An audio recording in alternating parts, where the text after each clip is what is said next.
ay narito hindi upang aliwin kayo. Ako ay narito bilang isang mensahero. Kayo ay narito hindi dahil sa gusto nyo, kundi nais ng Diyos na marinig ninyo ang mensaheng ito.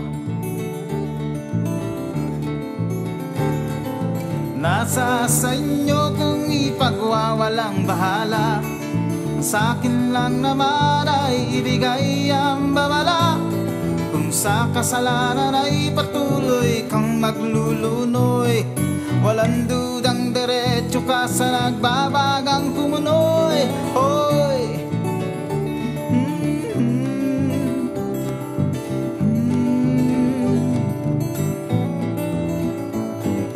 Ako'y umaawit hindi upang magmagaling.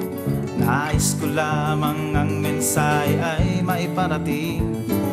Sa pamamagitan ng aking pag-awit, naway maging maganda ang dating ng aral na binabanggit.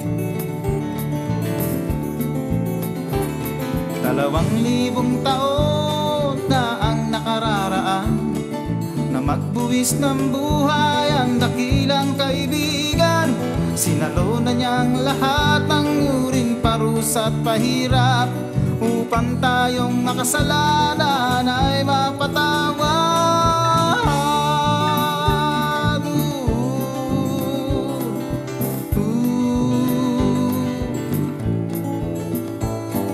Lahat tayo'y naririto dahil kalooban niya, at tayo'y pinagsama ng kapangyarihan niya.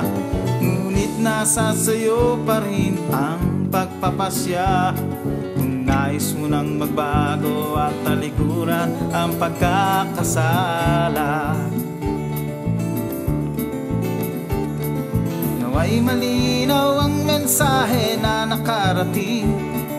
Dalangin kong lahat kayo ang puso'y nasaling.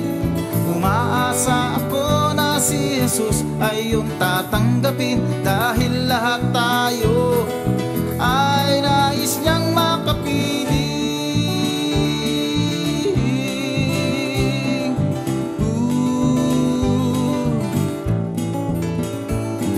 Ako ay narito hindi upang aliwin kayo.